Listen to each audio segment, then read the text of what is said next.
I'm very impressed with the exhibition which shows this beautiful enigmatic painting of Hieronymus Bosch called The Garden of Earthly Lights. I'm just thrilled with the way the curators of the exhibition are showing this painting and open it up to a wide public, a painting that originally probably was meant only to be seen by a very, very small group of people, nobles belonging to the Burgundian court at the very end of the 15th century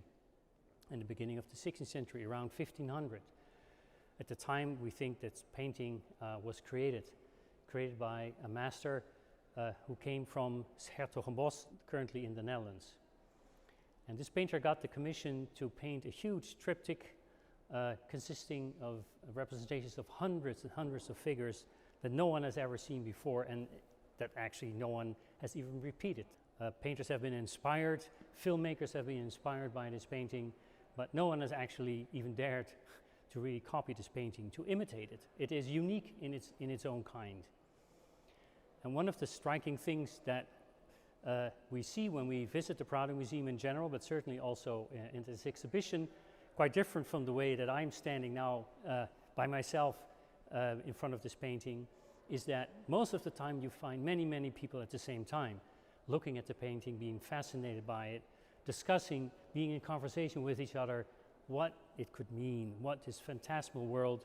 could actually mean, not only for us now, but perhaps for people 500 years ago when this painting was created. What we can say is that because it is such unique forms that he used, that the people at the time must have been as bewildered and fascinated as we are nowadays. So maybe the function of the painting is to start a conversation and not stop it, so that people, art historians, other people who are fascinated by the painting may have differences of opinion about the painting and are in discussion with each other about it, actually in a way fulfill the mission of the painting to stay in conversation with each other and with the painting. If you imagine that at the time when it was created and probably was commissioned by a Count of Nassau, Henry III of Nassau, who was one of the very high nobles at the Burgundian court, who organized lavish parties, we know in his Brussels palace, where this painting was seen for the first time in 1517, 1 year after Bosch had died. We can imagine how people must have been in discussion with each other and pointing out to each other, I see this, no, I see this, and start to explain how they understand an individual motif. And when you look at the painting, you see that in the painting itself, you see figures pointing, or they're whispering to each other. They have secrets that we don't know about, that we would like to know. And it is striking to realize that what the people are doing standing in front of the painting, let us say during one of these lavish parties that the Count organized,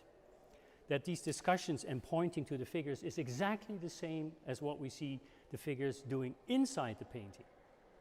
So from that we may infer that there is a kind of a mirror situation implied between the painting and the viewers. We viewers are the partners, if you will, of all these naked figures standing in front of us. Now, they are in conversation with each other, and conversation in the late Middle Ages meant not only talking to each other, but being engaged in bodily activities, play. And if you look at the painting and see its, let's say, its erotic